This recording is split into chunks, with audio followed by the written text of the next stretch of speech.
श्री शिवाय नमस्तुभयम। दोस्तों, जैसा कि आप सभी लोग जानते हैं कि 15 अप्रैल 2026 यानी बुधवार को पड़ रही है वैशाख महीने की कृष्ण पक्ष प्रदोष व्रत और मासिक शिवरात्रि व्रत। और दोस्तों, यह वह तिथि है जो वैशाख महीने में पड़ने वाली सबसे बड़ी तिथि है, क्योंकि यह वैशाख महीने में पड़ने वाली है और इसका बहुत ही बड़ा और विशेष महत्व होता है। पूज्य गुरु जी ने कहा है कि अगर कभी भी मौका लग जाए और वैशाख महीने की प्रदोष व्रत बुधवार को पड़ जाए तो आप लोगों को सातहरा दूर्वा का उपाय तो अवश्य ही करना चाहिए। प्रदोष व्रत और मासिक शिवरात्रि व्रत, इन दोनों का संयोग बहुत ही कम आता है। इसी के साथ में गुरु जी ने अपनी शिव पुराण कथा में बताया है कि इस दिन आपको 7 दुर्वा का उपाय तो आपको अवश्य ही करना चाहिए, क्योंकि ऐसा दिन पूरे साल में सिर्फ एक ही बार आता है।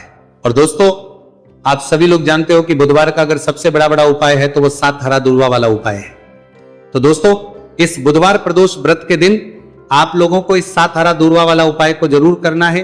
बहुत सारे लोग होंगे जिन आपको बात करेंगे, लोगों ने इस उपाय को ना किया हो, मतलब पूरा साल निकल गया, उन्होंने किसी भी दिन इस 7 हरा दूर्वा वाला उपाय को ना किया हो।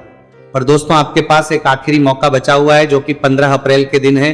तो इस दिन आप लोगों को इस वाले उपाय को जरूर है कर लेना। भले ही आपने पूरे महीने भर इस उपाय को ना किया हो, पर अगर आपने इस वैशाख महीने के बुधवार प्रदोष व्रत के दिन अगर इस वाले उपाय को कर लिया तो आपको इस उपाय को करने का वह फल मिलेगा जिसकी आपने कभी कल्पना भी नहीं करी होगी। इसीलिए आप लोग इस वाले उपाय को एक बार जरूर कर लेना है, ताकि आप लोगों के हाथ से यह मौका ना जा सके और आपको इस उपाय को करने का फल मिल सके। दोस्तों, यह उपाय पंडित जी ने अपनी अभी ही शिव महापुराण की कथा में बताया है, जिस उपाय को आज हम आपको बहुत अच्छे से समझाने वाले हैं। इस वीडियो को देखने के बाद इस उपाय को समझने के लिए आपको कोई और वीडियो को देखने की जरूरत नहीं पड़ेगी। तो चलिए दोस्तों, उपाय को शुरू करते हैं। देखिए, ये इस वैशाख महीने के बुधवार प्रदोष व्रत के दिन ये इतना खास होता है, इतना महत्वपूर्ण होता है। देखा गया है कभी कभी बड़े बड़े पूजा पाठ अनुष्ठान से जो मनोकामना पूर्ण नहीं होते, वो वैशाख महीने के बुधवार प्रदोष व्रत के दिन एक छोटे से उपाय करने से ही आपकी मनोकामना पूर्ण हो जाती है। और बहुत सारे लोगों ने इस उपाय को किया भी है और उनको इस उपाय को करने का फल भी जरूर मिला है। अगर आप लोग भी इस उपाय को करना चाहते हैं तो आप इस उपाय को पहले अच्छे से समझ लेना, सुन लेना, उसके बाद करना। आपको इस उपाय का फल जरूर ही, और इस उपाय को कर लेने से आपके घर में चाहे किसी भी प्रकार की दुख और समस्या क्यों ना चल रही हो, आपको उसका कारण भी नहीं पता है कि भाई ये समस्या किस कारण से चल रही है, उसका कुछ भी कारण हो सकता है। जैसे इसे पितृदोष हो सकता है या किसी भी तरह का मंगल दोष भी हो सकता है। तो इस दिन आप लोगों को यह वाला उपाय कर लेना है। यह एक ऐसा उपाय है जिस उपाय को अगर किसी विशेष दिन पर किया जाए तो भाई उस विशेष दिन का जो है वह तो मिलता ही मिलता है। पर हमने उस दिन पर इस उपाय को किया है तो हमें उससे भी बड़ा फल मिलता है, और फल बहुत जल्दी मिलता है, क्योंकि आप इस उपाय को बहुत ही बड़े और विशेष दिन पर कर रहे हो। तो चलिए अब उपाय के बारे में बात करते हैं, लेकिन उससे पहले आप लोगों को यह जानना आवश्यक है कि आखिर यह उपाय किस समय करना है, किसको करना है और कैसे करना है। तो चलिए हम आगे आपको वीडियो में एक एक करके बता देते हैं। उससे पहले अगर आप लोग हमारे चैनल पर पहली बार हैं तो हमारे चैनल वास्तविक जानकारी को सब्सक्राइब करना ना भूलें। और अगर आपके पास कोई सवाल है तो आप हमें कमेंट बॉक्स में बता सकते हैं। और अगर आपको हमारा वीडियो पसंद आया है तो आप हमें लाइक और शेयर करना ना भूलें। और अगर आपको हमारे चैनल की जानकारी चाहिए तो आप हमें फॉलो कर सकते हैं। और अगर आपके पास कोई प्रश्न है तो आप हमें कमेंट बॉक्स में बता सकते हैं। पहली बार आए हैं या फिर मेरी आवाज आज पहली बार सुन रहे हैं तो हमारे चैनल वास्तविक जानकारी को सब्सक्राइब जरूर कर लेना, और इस वीडियो को करके कमेंट बॉक्स में श्री शिवाय नमस्तुभयम ओम नमः शिवाय जरूर टाइप कर देना। तो दोस्तों, इस 7 तरीकों को बराबर करते हैं कि 7 तरीकों को करने चाले।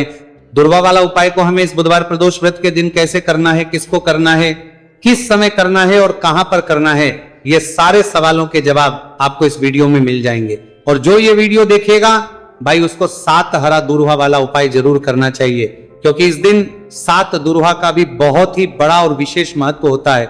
और जब बात आ जाए हरा दूर्वा की तो ये सोने पर सुहागा वाली बात हो जाती है, और ये एक बहुत ही बड़ा उपाय हो जाता है इस बुधवार प्रदोष व्रत का।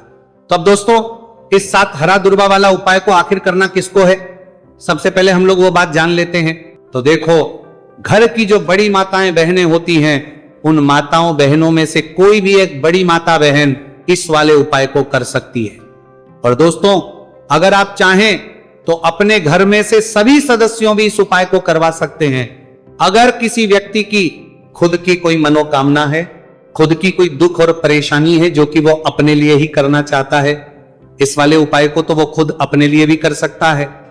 बाकी अगर कोई घर में से ऐसा है जो कि अपने पूरे घर परिवार की सुख और शांति के लिए ये वाला उपाय करना चाहता है, तो भाई वो भी करना चाहता है, सकता है, उसमें भी कोई दिक्कत वाली बात नहीं है। कहने का मतलब यह है कि इस उपाय को हर सदस्य भी कर सकता है और पूरे घर परिवार के सदस्य के लिए घर की बड़ी माताओं बहनों में से कोई एक माता बहन भी कर सकती है। माताएं बहनें अगर घर में उपस्थित ना हो या वह यह वाला उपाय ना कर पा रही हो, तो फिर घर का कोई बड़ा सदस्य भी इस 7 हरा दूर्वा वाला उपाय को कर सकता है, चाहे फिर वह पुरुष ही क्यों ना हो, उसमें कोई भी दिक्कत वाली बात नहीं है। अब दोस्तों, जो अगला प्रश्न निकल कर आता है वो ये आता है इसको लेकर कि आखिर इस उपाय को हमें किस समय करना है, सुबह के समय करना है कि शाम के समय करना है। तो देखो, इस वाले उपाय को आप लोग सुबह के समय भी कर सकते हो और शाम के समय प्रदोष काल में भी कर सकते हो।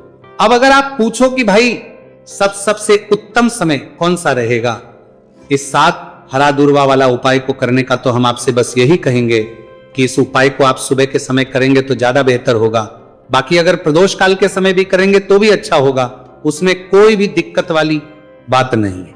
तो अब दोस्तों, जो अगली सबसे बड़ी और महत्वपूर्ण बात आती है वो ये आती है कि सुबह अगर हम उपाय को करेंगे तो हमें कितने बजे से लेकर कितने बजे तक के बीच में करना है, और शाम के समय प्रदोष काल में करेंगे तो हमें कितने बजे से लेकर कितने बजे के बीच में करना है। तो देखो, सुबह जितनी जल्दी हो सके आप उपाय को करने की कोशिश करना।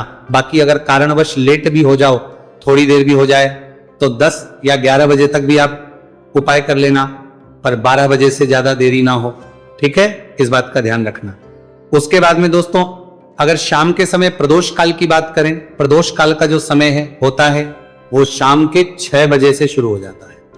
मतलब शाम के 6 बजे से लेकर शाम के 6 बजे से रात के 8 बजे के बीच का जो समय होता है, यह समय प्रदोष काल का समय होता है। तो इस उपाय को 7 या 8 बजे के बीच में भी कर सकते हो। मैं आप कभी भी इस वाले उपाय को कर सकते हो, उसमें कोई भी दिक्कत वाली बात नहीं है। तो वैशाख का महीना ही है जो आपको धन, दौलत, पुण्य दोनों ही देने वाला है। वैशाख के महीने में तुलसी का पूजन करके, श्री हरि विष्णु से जुड़े हुए कुछ उपाय करके आप अपने जीवन की निर्धनता, धन से जुड़ी समस्याएं, कर्जे से जुड़ी समस्याओं को हमेशा के लिए दूर कर सकते हैं।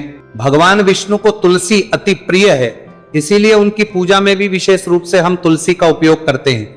और बिना तुलसी दल के, बिना तुलसी मैया के श्री हरि विष्णु की पूजा और उनका भोग दोनों ही अधूरे होते हैं। इसीलिए वैशाख के महीने में ऐसा उपाय आपको बताने वाले हैं जिसे करने से श्री हरि विष्णु की असीम कृपा आपको मिलेगी और मां तुलसी से ऐसा आशीर्वाद मिलेगा। जीवन का हर दुख, हर कष्ट, गरीबी, निर्धनता, कर्जे से जुड़ी समस्याएं, सब कुछ ही आपके जीवन से दूर हो जाएगा और सुख, समृद्धि, धन, वैभव, ऐश्वर्य सब कुछ आपको अपने जीवन में आसानी से मिलने लगेगा। तो चलिए बात कर लेते हैं कि कौन सा उपाय है, तुलसी के पौधे में कौन सी चीज आपको रखनी है और इस उपाय को किस समय करना है। देखिए, सबसे पहले तो आपको बता दें कि अगर आपके घर में तुलसी का पौधा नहीं है तो वैशाख के महीने में एक तुलसी का पौधा अपने घर में लाकर जरूर लगाए, क्योंकि वैशाख के महीने में जो लोग अपने घर में तुलसी जी का पौधा लाकर लगाते हैं, मां तुलसी का पूजन करते हैं। कभी भी मां तुलसी उनके घर में निर्धनता नहीं रुकने देती है, हमेशा उनके घर में धन की वृद्धि होती है, धन की वर्षा होती है। तो जरूर से तुलसी का पौधा आप वैशाख के महीने में अपने घर जरूर लेकर आए और अच्छे से आपको मां तुलसी का पूजन करना है, मां तुलसी के पौधे की देखभाल करनी है। और वो कौन चीज है जो आपको तुलसी के पौधे में वैशाख के महीने 15 अप्रैल बुधवार प्रदोष व्रत में रखना है, और कैसे ये चीज रखते ही रातों रात आपके जीवन में चमत्कार होगा और आपके भाग्य का भी आपको साथ मिलेगा। तो देखिए, इस वीडियो में जितने भी उपाय हम आपको बताएंगे सभी उपाय सरल है, देखो गुरुजी ने कहा है कि बुधवार के दिन आपको 7 हरा दूर्वा वाला उपाय तो अवश्य ही करना चाहिए। वीडियो के अंतिम में आपको उपाय बताया है, आपको करना है। देखो आगे बढ़ने से पहले वीडियो को एक लाइक जरूर करें। देखो सबसे पहला उपाय, यदि आपके जीवन में कर्जा बहुत अधिक है, आपके जीवन में संकट बहुत अधिक रहते हैं, आपके ऊपर बहुत अधिक विपदा आ रही है, बार बार आपको अपने व्यापार में और अपने धन में हानि देखने को मिल रही है, यानी कि आपको प्रत्येक कार्य में हानि हो रही है, तो आपको ये उपाय करना चाहिए। इस उपाय को करने के लिए आपको 2 चीजों की आवश्यकता होगी। सबसे पहले है, आप जानते हो, जो कि भगवान गणेश जी को समर्पित होती है, तो आपको वह हरा दूर्वा की आवश्यकता होगी। साथ ही में 1 लोटा जल की आवश्यकता होगी। और आप जब भी उपाय को करें, जिस दिन भी आपको करें, तो आपको प्रातः कल सुबह ही सुबह वो करना है। इस बात का विशेष रूप से आपको ध्यान रखना है, ठीक है। तो आपको एक हरा दूर्वा लेनी है। अगर आधा हरा दूर्वा भी मिल जाती है तो भी कोई दिक्कत नहीं है, बस आपको हरा दूर्वा है। अगर ज्यादा ना मिले तो उस स्थान पर एक हरा दूर्वा भी ले सकते हैं। हरा दूर्वा आपको आसानी से कहानी पर भी मिल जाएगी। बस याद रखिएगा, शुद्ध दूर्वा, और मतलब उसे शुद्ध करके ही उपयोग में लीजिएगा, है ना। तो आपको करना क्या है, 1 हरा दूर्वा या 1 से ज्यादा भी हरा दूर्वा आप लोग ले सकते हैं। तो 1 हरा दूर्वा अपनी ले लीजिए, 1 हरा दूर्वा के साथ में आप 1 लोटा जल ले लीजिए, और इन दोनों ही चीजों को लेकर शिवाजी के मंदिर पहुंच जाइए। जी के मंदिर पहुंचकर सबसे पहले आप शिवाजी के पास में बैठ जाइए। शिवाजी के पास में बैठने के बाद जो शिवाजी की शिवलिंग होगी, शिवलिंग के ऊपर सबसे पहले आपको यह दूर्वा को समर्पित करना है। दूर्वा को कुछ इस प्रकार से समर्पित करना है कि जो दूर्वा की डांडी का मुख होगा वह जलधारी की तरफ हो, जहां से जल नीचे करता है ना। और जो हरा दूर्वा का मिला हुआ भाग होगा वो अपने आप शिवाजी के पीछे की तरफ हो जाएगा, ठीक है। तो इस प्रकार से ये हरा दूर्वा का ये दूर्वा आपको भगवान शिवाजी का शिवलिंग के ऊपर समर्पित करनी है। और जो 1 लोटा जल आप अपने साथ लेकर आए हैं, इसी दूर के ऊपर भगवान शिव जी के शिवलिंग के ऊपर 1 धारा से आपको समर्पित कर देना है, ठीक है। अब यहां पर देखने बात यह है कि यह उपाय इस व्यक्ति को करना है जिस व्यक्ति की नौकरी नहीं लग रही हो, जो व्यक्ति परीक्षा में पास होना चाहता हो, तो इस व्यक्ति को अपने हाथों से इस उपाय करना है, तभी उपाय कम करेगा, ठीक है। उपाय को करने के बाद आपको 3 महीने उपाय आपको कब तक करना है, जब तक कि आपकी नौकरी ना जाए। जब तक आप इस उपाय को नियम के साथ करो, आपकी नौकरी जरूर लगेगी। अब बात करते हैं दूसरे उपाय के बारे में। तो देखिए दूसरे उपाय जो है, देखिए इस उपाय के लिए आपको मात्र 1 लौंग का जोड़ा लेना है, यानी कि 2 फूल वाली लौंग लेनी है। साथ में आपको मात्र थोड़ा सा शहद लेना होगा, और इसी के साथ में आपको तांबे के पात्र अंदर शुद्ध जल लेना होगा। अब देखिए इन सभी सामग्रियों को लेकर के आपको भगवान शिव के मंदिर में पहुंच जाना है। देखिए ये उपाय आप सुबह से लेकर शाम तक कर सकते हैं। तो वो सबसे पहले तो आपके पास जो 2 फूल वाली लौंग हैं, उन्हें आपको शहद के अंदर अच्छे से डुबो है, यानी कि दोनों लौंग पर आपको अच्छे से शहद का लेपन कर देना है। अब आपको जो आपके पास 1 लोटा जल है, सबसे पहले तो उसे शिवलिंग पर धीरे धीरे समर्पित करना है, और श्री शिवाय नमस्तु भयम इसका जाप करते हुए समर्पित कर देना है। अब आपके पास जो 2 फूल वाली लौंग है, शहद से उसे आपको शिवलिंग पर अर्पित करना है, और आपको प्रार्थना करनी है कि जीवन में जो रोग की स्थिति है वह समाप्त हो, जीवन के जो संकट और समस्याएं हैं वह सभी समाप्त हो, जीवन से जो कर्ज की समस्या है वह समाप्त हो। इस प्रकार से प्रार्थना करते हुए ये जो 2 फूल वाली लौंग ही शहद संयुक्त इस आपको शिवलिंग पर अर्पित कर देनी है। आपकी जो भी समस्या होगी इस बुधवार के दिन अवश्य ही समाप्त हो जाएगी। तो इस प्रकार से आपको पहला उपाय करना है। अब हम बात कर लेते हैं दूसरे उपाय के बारे में। देखिए ये उपाय आपके लिए सर्वश्रेष्ठ होने वाला है। देखिए इस उपाय के लिए आपको चाहिए होंगे 5 हरा मूंग के दाने, और मूंग के दाने कहीं से भी खंडित नहीं होने चाहिए, इस बात का ध्यान रखें। और इसी के साथ मैं आपको एक तांबे के पात्र के अंदर अपने घर से शुद्ध जल 1 लोटा जल ले लेना है। अब दोस्तों इन सभी सामग्रियों को लेकर के आपको सीधे पहुंच जाना है भगवान शिव के मंदिर में। देखिए इस उपाय को भी आप सुबह भी कर सकते हैं और शाम के समय में भी कर सकते हैं। देखिए भगवान शिव के मंदिर में पहुंचने के बाद आपके पास जो 5 हरे मूंग हैं, उनमें से पहला जो हरा मूंग है आपको शिवलिंग के सामने जो नंदी महाराज होते हैं और उनका जो पैर उठा हुआ होता है, वहां पर आपको पहला हरा मूंग समर्पित करते हैं, और आपको श्री शिवाय नमस्तु भयम इसका जाप कर लेना है।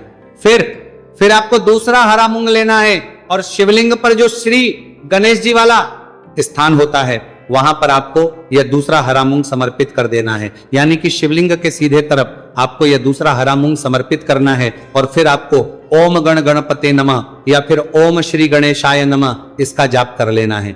तीसरा हरा मूंग का दाना आपको भगवान शिव की सबसे प्रिय पुत्री माता अशोक सुंदरी वाले स्थान पर समर्पित करना।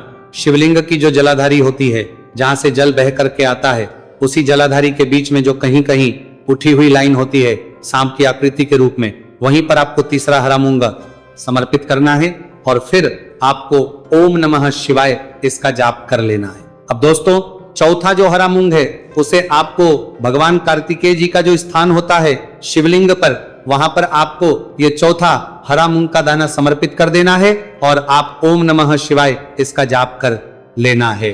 अब दोस्तों, आपके पास जो पांचवा और अंतिम हरा मूंग बचा हुआ है उससे जल के पात्र के अंदर डाल देना है और इस हरे मूंग से युक्त जल से आपको भगवान शिव के शिवलिंग का अभिषेक कर देना है। जल आपको बिल्कुल धीरे धीरे समर्पित करते जाना है और लगातार आपको शिव महापुराण के मूल श्री शिवाय नमस्तु भयम इसका जाप करते रहना है। फिर आपको शिवलिंग के आगे बैठकर, यदि आप अपने बच्चों के लिए यह उपाय कर रहे हैं, यदि आप अपने बच्चों की बुद्धि, ज्ञान और विवेक के लिए उपाय कर रहे हैं, तो उसके लिए आपको प्रार्थना कर लेनी है, या फिर व्यापार में वृद्धि करने के लिए यह उपाय कर रहे हैं तो उसकी कामना करते हुए आपको प्रार्थना कर लेनी है, या फिर अपनी नौकरी के लिए कर रहे हैं, या फिर अपने इंटरव्यू के लिए, या फिर धन की प्राप्ति के लिए कर रहे हैं। जिस भी कामना के लिए आप उपाय कर रहे हैं उसे परिपूर्ण करने के आपको महादेव से प्रार्थना कर लेनी है और फिर आपको वापस अपने घर आ जाना है। पूज्य गुरु जी ने कहा है कि जो भी व्यक्ति इस उपाय को कर लेता है तो यकीन मानिए आपके जीवन की जो सारे संकट, कष्ट और बाधाएं ही वह सभी समाप्त होंगे। अब हम बात करते हैं अगले उपाय की। इस उपाय के लिए आपको एक दीपक लेना है। दीपक आप मिट्टी का भी ले सकते हैं और शुद्ध आटा मढ़कर उसका दीपक भी आप तैयार कर सकते हैं। अंदर गोलबाती का प्रयोग करना है और दीपक के अंदर आपको शुद्ध घी का प्रयोग करना है। इसी के साथ में आपको मात्र एक फूल वाली लौंग लेनी होगी। अब ये एक दीपक और एक फूल वाली लौंग लेकर के सीधा आपको पहुंचना होगा बरगद के वृक्ष के।